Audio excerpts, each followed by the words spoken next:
बहुत समय पहले की बात है। किसी गांव में एक किसान रहता था। गांव में ही खेती का काम करके अपना और अपने परिवार का पेट पालता था। किसान अपने खेतों में बहुत मेहनत से काम करता था, परंतु इसमें उसे कभी लाभ नहीं होता था। एक दिन दोपहर में धूप से पीड़ित होकर वह अपने खेत के पास एक पेड़ की छाया में आराम कर रहा था। सहसा उसने देखा कि एक सर्प उसके पास ही बाम्बी से निकलकर फैन फैलाए बैठा है। किसान आस्तिक और धर्मात्मा प्रकृति का सज्जन व्यक्ति था। उसने विचार किया कि ये नागदेव अवश्य ही मेरे खेत के देवता है।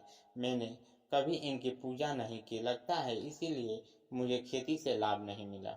यह सोचकर वह वाल्मीकि के पास जाकर बोला, हे क्षेत्र रक्षक नागदेव, मुझे अब तक मालूम नहीं था कि आप यहाँ रहते हैं, इसलिए मैंने कभी आपकी पूजा नहीं की।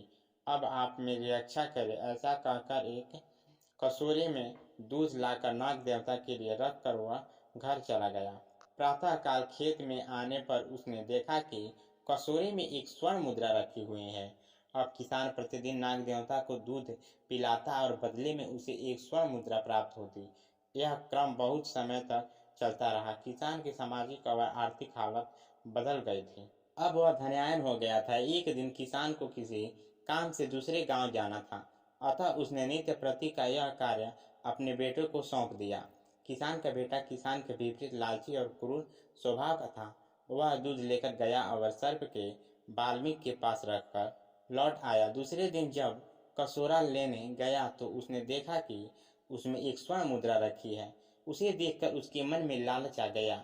उसने सोचा कि इस वाल्मीकि में बहुत सी स्वर्ण मुद्राएं हैं और यह सर्प उसका रक्षक है।